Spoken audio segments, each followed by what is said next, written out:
At Path of Faith, we invite you to explore the depths of your soul and unlock the secrets of spiritual enlightenment as we journey together towards a deeper understanding of God's love.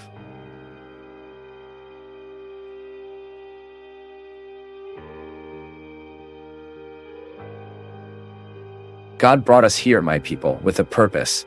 We cannot disappoint you. Sometimes I keep thinking that if there is something that in life we understand it wrong, is joy. Have you observed how shallow we are in understanding joy? When you hear the word joy, what comes to your heart? What is the first image that comes to your head when you hear the word joy? A mouth full of hardening smiling, right? Or someone telling a joke, a circus, right? Our understanding of what we call joy is often shallow. It often goes through the signs, the most external signs than it means to be cheerful. Joy cannot be in our lives just an external factor. It is a human reality that touches us every day. Or because we feel. Or why are we seeing someone feel? Or why would we want to feel? What is joy? What is this feeling or this attitude that makes us able to face life, to face our day, to get up every day, and to find an existence and organize what is part of our lives? Even if we have problems, even if we have difficulty, joy we identify at the moment the face demonstrates. It's the first news we can have from a happy person is when you look at her and realize the smile. It is a superficial way to analyze joy, but it is there. It is a sign that can indicate joy or not. Rejoice in hope. Like this, how can I sprout joy from hope? Then you have an implicit commitment, and that we want to explain now. You only have the right to smile, the one who truly prepared the reasons for the smile. Hope is compromising because I say what I hope I have to demonstrate in my attitudes. I have to make my life a context of actions so that my hope is not in vain. Not vain, not in vain. We often want joy. We want happiness in our lives. We want fulfillment. But we do not want the commitment of hope. Hope is not crossing the arms and expecting things to happen. It is an expectation that puts us in an action process. This is concrete. This is citizenship. You see, the disasters we are living these days, every day is something that happens. My people, change is the news, but suffering is still there. There are many places where human pain is happening. Then, in the face of the tragedy, what can we do? How can we help rebuild the joy of those who are destroyed by hope? Returning hope? But how can this hope be returned? Through concrete attitudes. Something needs to be done, because otherwise hope is rising. She doesn't touch. She doesn't happen. She doesn't convince us. Hope, my people, is a construction, just as we need to release foundations so that the house does not fall.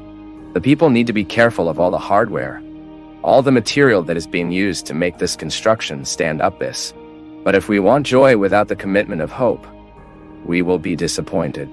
Having our minds and hearts in Christ Jesus is that we are aware of everything we need to do so that what we expect can truly materialize in our lives.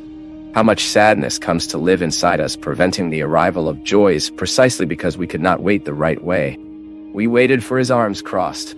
Our petition, our prayer, everything we ask God needs to be here, combined in history, from actions. I ask God to grant me your grace that it has never ceased, but I have to do my part in this story. It's my struggle. It's your fight. When someone shows us a bad reality, but it does not propose to us a solution, it becomes hell in our lives. But when someone points to a fragility of our behavior, our way of being, and puts us from a perspective that something can be done, then we are before heaven. We have the right to wait for joy, because we have not stopped fighting. He didn't stop fighting. This is the secret. This is the secret of those who go beyond the first place. They don't stop fighting. They don't give up. Joy goes away from our lives because we lack the commitment to hope. We stop doing our part. We will give up the responsibilities that are ours, that no one can do for us. We are not seeking our joy every day. We are not building from our effort, our struggle. We can no longer continue to give up what we can do. I speak of that satisfaction. You have to lie your head on your pillow all the nights and you know that you have fought the good fight. You were the human being you could have been then. You have not left outside any important aspect. You did not give up building the hope that will entitle you to the smile later. We know that every time we are willing to grow, we will have to bump into our limits. All of us. If we want to grow like people, we will bump into some obstacles that are natural. If you want to grow as a professional, you will bump into your intelligence, aptitude, and the one that is helping you to overcome the stage to achieve a promotion. A greater growth within your work. You will know how to do. You can overcome that obstacle regarding that reality. It's not like this. That's what we take courses for. That's what we study. So we can achieve the goals we have. In the spiritual direction, it happens more or less the same way. Only the obstacles that we let's deal with the context of spiritual direction is all that is preventing us from advancing spiritually. So that's why the spiritual director, first of all, he needs to know the story of the person he is driving. Worth that golden rule of hermeneutics. Every text calls for a context. I cannot analyze a spiritual problem if I do not know the context in which this problem is situated. This is why spiritual direction requires conversation, sharing. And that's why it's good that you do the spiritual direction with someone who knows you, with someone who looks in your eyes from time to time. A lot of people want to be spiritual direction online. Through email, that's very dangerous. Because when you tell me a problem you have, I can even have indications of how to help you. But often an email, a letter, such a conversation, offers very few elements for us to be able to analyze the larger context. So here, for example, we answer many questions. But we are aware that by answering these questions, these difficulties that people face, we cannot embrace the whole reality of the person. So we give a word, we throw a light on the situation that was from that person who wrote us the email, suddenly is the same as a person who never wrote us, but who is watching the program. So this model of spiritual direction, and the one who directs us, he will make it easier through conversations, through moments of guidance, so that we can reach these goals. So I have my obstacles there in my spiritual life. Let's say I have a hard time focusing on my prayer, or I have difficulty dealing with God at the time of my difficulties. Then this is a very important aspect to be worked in a spiritual direction. The spiritual director will help me overcome these obstacles through conversations.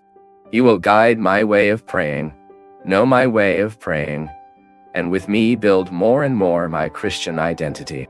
This today is very difficult to happen, my people. Spiritual direction has not happened in the life of the church as it could happen. First, because of the lack of time, it is a priest just to accompany an entire community. Sometimes it is a religious to accompany a huge group of people. So what do? Since I do not have the opportunity to have this to face spiritual director, to have a regular meeting with him, we will feed on everything that the church offers us. Then we get back to the beginning of the program. Our participation in the Eucharist can already be a step towards this spiritual direction. As I will live the daily liturgy, I go to Mass as soon as it has opportunity, and I will hear the priest's preaching, and I will allow that word to reach my life.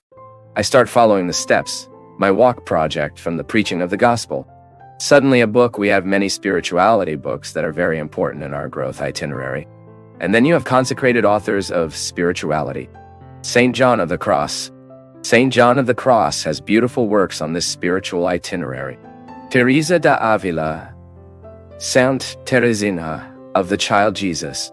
Later this week, we were remembering a classic work called Your Face from Ignatius Larrañaga. Ignatius Larrañaga taught many people to pray around this world. It also teaches, because he is alive and has all his work there.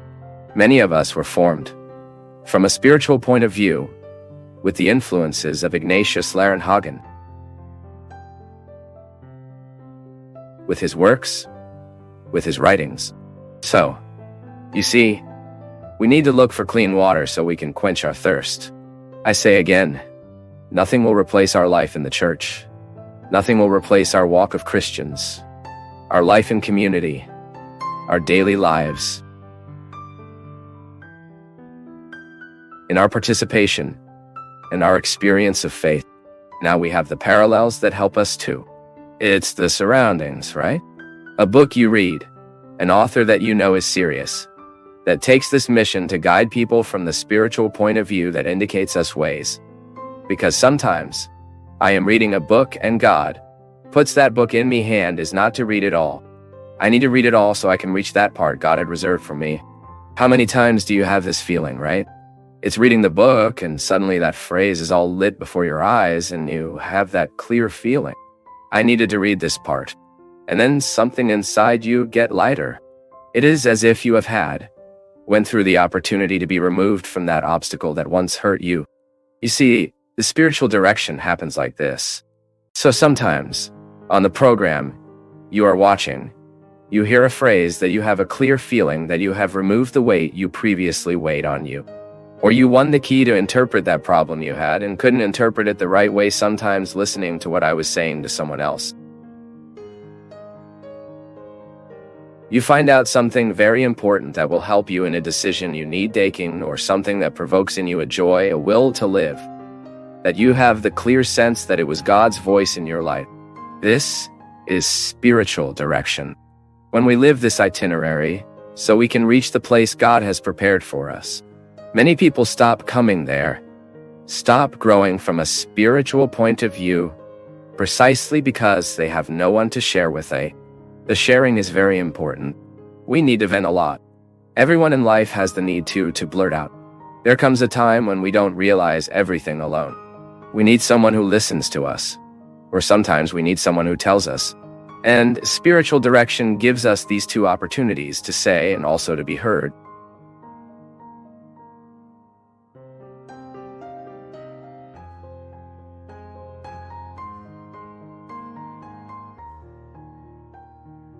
As we bid farewell on Path of Faith, we extend our heartfelt gratitude for your presence. Keep the conversation going by commenting below, liking, sharing, and subscribing to our channel for more soul-nourishing messages.